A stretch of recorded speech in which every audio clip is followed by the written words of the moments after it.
नमस्कार मैत्रिणींनो. आज स्वातंत्र्य दिन. तुम्हा सर्वांना स्वातंत्र्य दिनाच्या खूप खूप शुभेच्छा. आज क्लासमध्ये चित्रकला स्पर्धा आणि रांगोळी स्पर्धा या ठेवलेल्या आहेत. त्याच्यामुळं म्हणलं अंगणामध्ये ह्या कढीपत्त्याच्या बिया पडलेल्या असतात आणि तसेच काही ते कुठलं स्वास्तिकचं फूल आहे वाटतं तर ते खाली पडतात आणि थोडा पाला पाचोळा असतोच. त्याच्यामुळे म्हणलं अंगणामध्येच आपल्याला रकाने आखायचे आहेत रांगोळीसाठी आणि झेंडावंदन पण अंगणातच आहे. त्याच्यामुळे थोडं मौता केली, गप्पा मारत बसले आणि नंतर मग रकाने कावळा घेतले. ह्या कावळ्याला मी पाहिलं लाल कलरचा डोळा, लहानच कप्पे आखले अशा पद्धतीनं दिसत होतं बघा. नंतर फळ्यावर सुद्धा व्यवस्थित सगळं ड्रॉ करून घेतलं. नंतर ह्या वेळेस मुलांना देण्यासाठी अशा छोट्या छोट्या जेम्स सारख्या दिसणाऱ्या छोटे छोटे असे पॅकेट्स आणलेले होते. ऑलवेज पेन पेन्सिलपेक्षा आज म्हणलं वेगळं म्हणजे खाऊस आपला रेग्युलर तो द्यावा म्हणलं. मग तोच घेऊन आले होते काल. आणि अशा पद्धतीने सरस्वती क्लासेस आपल्या क्लासेसचं नाव आहे ते मी बोर्डवर काढून घेतलं. आणि हे बघा रकाने किती व्यवस्थित, अंगणही किती स्वच्छ दिसत आहे. हे आपल्या अंगणातीलच वेगवेगळ्या प्रकारचे फुलं आहेत. जास्वंदीचे पण भरपूर प्रकार आहेत अंगणामध्ये. हे अशा पद्धतीने मी छोट्या टेबलावर सगळं मांडून घेतलेलं होतं. बोर्ड पण बाहेर ठेवलेला होता.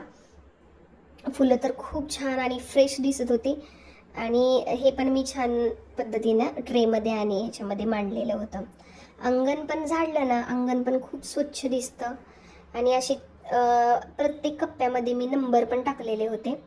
मुलं आले आणि सेलिब्रेशन आम्ही चालू केलं. हा माझा विद्यार्थी आहे क्लासमधला. मग त्याला म्हणलं चल आपण एक शॉर्टसाठी एक क्लिप दे तुम्हाला. त्याच्यामुळं तो तसा असा राऊंडमध्ये फिरत होता. त्याच्यानंतर मग आले सर्व मुलं आले. एक मुलं यायला थोडा वेळ लागला. मग पहिल्यांदा आरतीचं ताट केलेलं होतं, मग पूजा केली. त्याच्यानंतर सर्वांनी फुलंही वाहिली आपल्या राष्ट्रध्वजाला. त्याच्यानंतर सर्वांनी मिळून राष्ट्रगीत म्हटलं. आणि या ज्या मुलींनी रांगोळी स्पर्धेमध्ये भाग घेतला होता त्या मुलींनी आपापले जे कप्पे आहेत आपापली जागा चूज करून मग आपापल्या जागेमध्ये त्यांनी रांगोळी काढायला चालू केली. काही प्रत्येकजण लहान मुली आहेत, म्हणजे 5वीपर्यंत किंवा 4थीपर्यंत, काही 3रीच्या होत्या.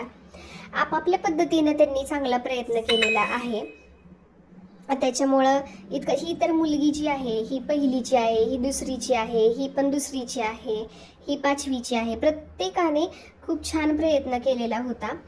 त्याच्यामुळं आणि मी ऑलवेज असा प्रयत्न करत असते की त्यांना शिक्षणाव्यतिरिक्तही त्यांच्या अंगामध्ये वेगवेगळे कला, वेगवेगळं मार्गदर्शन त्यांना नक्कीच मिळावं असा माझा प्रयत्न असतो.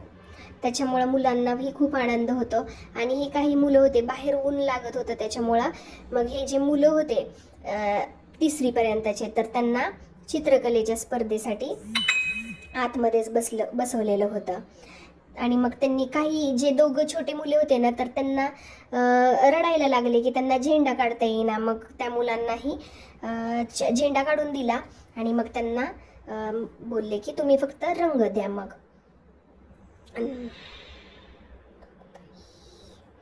आता ही काय फोटो काढण्याची तयारी चालू होती.